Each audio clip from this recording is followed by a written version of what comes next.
Okay, now we're doing the ninth video, and we're going to talk a little bit about reducing the cost of living. And I think we're kind of making some of the same mistakes we've made on housing when we deal with cost of living. The government will finance all kind of programs to help pay your electric bill or help pay other expenses. But those are tax dollars. It's not a solution. It's just a cost. It's a cost that constantly occurs and reoccurs and will go on for your whole lifetime. To reduce the cost of living, we need programs that will eliminate the cost. And I think the best example of that, and the one I'm kind of pushing myself, so there's a little incentive for me to discuss this, is the idea of the cost of electricity. Right now, we have photovoltaic, and we're paying people money or reducing their electric bill because they can afford to put photovoltaic panels on their house. But photovoltaic is really for the wealthy. It doesn't affect the renter. It doesn't affect the guy that's leasing because they don't own. They can't put it on the roof and then 6 months later have the landlord say move. So the city or the state, the electric company realized this inequity, and they came up with, I think it's called community solar. And that's where you can actually buy into a photovoltaic farm somewhere. The electricity is generated there, but you get a credit on your bill. Even though it's not on your home, it could be located in Wahiawa or Waipahu or Waianae, okay? So I looked at what they were doing and I thought, God, it's a great idea. It helps the people, but it doesn't help the average guy. So then we said, okay, let's do a photovoltaic condominium. So now you can buy 10 panels or 20 panels, whatever you need to reduce your electricity cost. You buy it. It's financed. And again, if the government wants to support this, they'd say, hey, we'll finance it. We'll give 100% financing. We want every tenant. We want everyone on Section 8. We want everyone in our state to be able to own or not have to pay electricity or have their electric costs reduced. So again, if we can build these condominiums, the best part is the electric company does all the work. We build it. The electricity is generated. The electric company keeps track of how much is generated, and then they allocate it based on who the various owners are. So the beauty of a condominium is you own 1/10 of 1% or you own 2%. You always have a percentage interest in ownership. So as soon as the bill, if it generates $1 million in electricity and they have 3,000 people to split it out over, it's not a big deal. It's a mathematical formula. You just multiply by the percentage interest. Everyone gets that credit on their bill. Their electricity goes down. It's good for 20, 30 years. Excuse me. So that's actually a more permanent solution. And again, the government is helping with the financing. But now, at the end of 5 or 10 or 15 years, you've paid that loan back, and it's done. So it's not something that's going to last forever. It's a better use of tax dollars.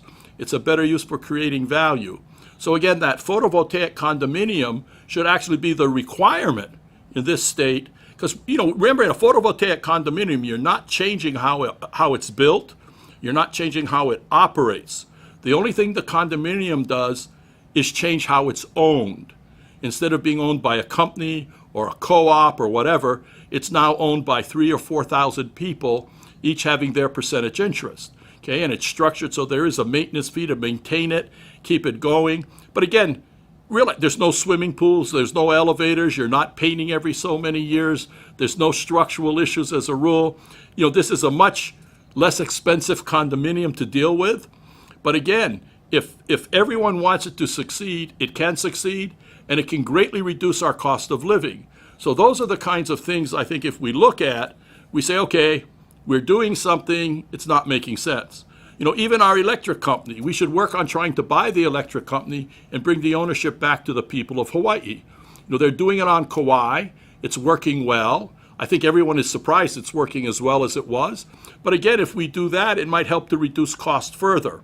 One of the problems with photovoltaic that I've noticed, if you have it on your roof, the electric company's paying you 22 cents.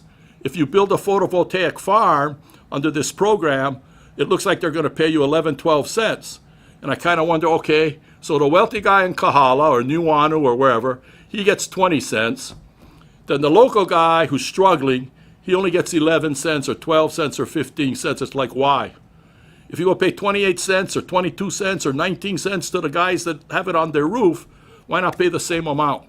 So again, there's some inequities I think we have to work on, but I think once they realize that it's going to benefit the local community, it can bring stability, it can remove a huge cost. Imagine an extra $200-300 a month because you own a photovoltaic condominium. You don't have to pay electricity. That money coming in is the money to help feed your family or to make life a little easier. Maybe it's enough money to buy, and if you're able to buy real estate, then you're on the road to success at some point. So again, we should be looking at programs that will reduce our cost of living. We talked about increasing the property taxes. So if 30 or 40% of our market remains on the outside in the open market, and we raise our taxes 4 or 5 times, we could actually generate on that 30 or 40%, 130 to 160% of the income we had previously. So again, we've created more revenue. That revenue, that excess revenue, could be used to reduce other taxes, such as the gas tax or the 4% sales tax, but not reducing it at the pump, reducing it on your income tax. Because that way the tourist, the visitor, they're paying the tax. The local guy, we pay it, but we get it back in the end. Okay, so it's again, if we reduce our taxes and we're benefiting the outsiders, it's not a good idea right now. For years, we've been subsidizing the tourist and we've been subsidizing the visitor. I think it's time we reverse that to we are getting our fair share and the tourists and the visitors are paying their fair share, and their fair share is to reduce our cost of living.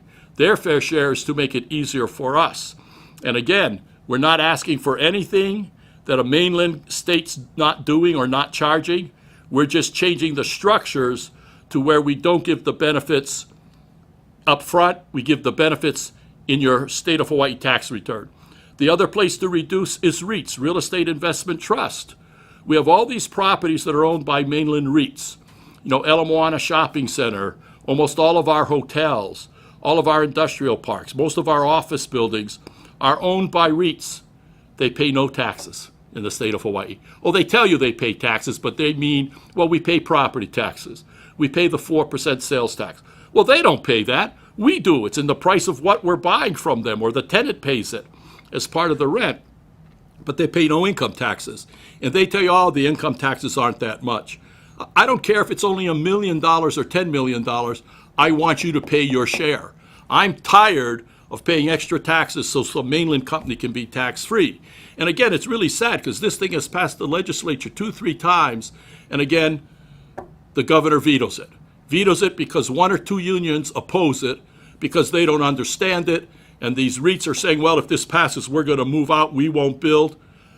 No way! Our market is way too strong, way too successful. They're not going to move. They're going to grumble, they're going to complain, but they will pay it. But the best part is when they sell the property.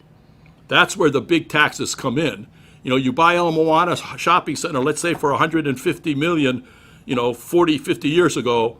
Today you sell it for 5 or 6 or 10 billion, whatever it's worth. That's a huge profit.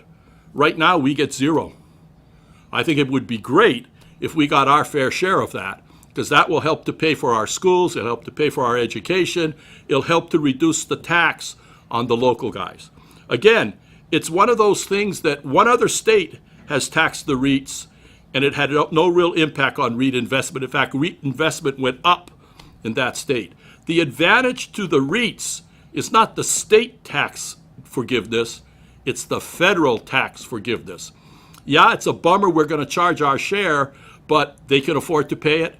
They'll moan and groan, but they will pay it. So again, I'm just trying to give you some of the stupidity in how we've structured things and how we don't necessarily look at, okay, let's do it to benefit our people.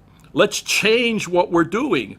Let's be creative. Let's be innovative. Let's be a little crazy. Let's be a little daring, rather than just sit back and say, well, we've tried for 60 years, and we're going to do mini houses, and we're going to do this, and we're going to use developers' land, and they've been saying that for 70 years. Hasn't worked. It's not going to work because they're not following the logic of our market. And believe it or not, the market rules. The market rules. Same thing with our cost of living. We structure everything so our people pay more. That's not right. It should be structured so our people pay less. And again, it's the failure of our government, it's the failure of our leaders to look at this. They look at how much income's coming in so they can spend it on all their programs. Well, forget that. Let's start spending it on our people. Let's start spending it so it benefits us, so we reduce our taxes, so we can live a better life. So instead of working 4 jobs or 3 jobs, somebody can get by with 1 or 1.5 or 2 if they want. But the key is we have to create a better model with what we have. We have to recognize the uniqueness of our market. We have to recognize that we are isolated. We're all by ourselves out here. You know, it's not like if something goes wrong, we can drive 20 miles to another city or something. It doesn't work that way. So by working together, we can create a better Hawaii. By telling our leaders, our politicians, get with the program, start being innovative, start being creative. You have to demand success. You have to demand success from the people in office. So far, for 70 years, we've been getting garbage. Every now and then they do something brilliant, but the brilliance is never any good when they failed on 95% of what they've tried to do. Think about it. If you're my age, nothing's gotten better. It's gotten worse. Prices are worse. Homelessness is worse. Cost of living is higher. People are struggling. People are leaving the state. Used to be the really educated were leaving because they could get better jobs. Now, the lower end of our people are leaving because they can't afford to live here. So it's a completely different situation. The guys that are the waiters, the guys that work in the gas station, well, they don't work in gas stations anymore, I guess. See how old I am. The guys who work in the parking lots, the construction workers, they're leaving. And it's because they can get a better life and they can probably earn more money because cost of living is less. So again, cost of living is part of our problem. Cost of living is part of our housing problem. But I think we can reduce the cost of housing, and we've talked about how to do that, if we can reduce the cost of electricity, if we can reduce our taxes. All of a sudden, hey, living in Hawaii, not so bad. Guys, we can do it. We need to get together. We need to put pressure on our politicians to do the right thing. And this is the election to do it. 100% of the seats are up. So we can change the direction of this state this year. So it's important that you vote. I don't care who you vote for, but make sure they're going to be a leader. We got a lot of great people in our legislature, but they're not leaders. They're followers. The party tells them what to do, they do it. We need people who are going to challenge. And the question is, they've had control for 60, 70 years. Why hasn't something been done? Why hasn't it gotten better? Why haven't they stepped forward with solutions? They don't have solutions. They're comfortable where they are. They've got the power. The old boy network is there, and we're suffering for it. So again, I encourage you, force them to do a better job. Thank you so much. I hope you've learned something. And again, we're going to take questions and answers, I think, at some point, and then you can respond, and I'll try to respond to all of those, and maybe we can learn a little bit more, and we can fine-tune some of these points to be even better. Again, thank you, and I hope you enjoyed it. Bye.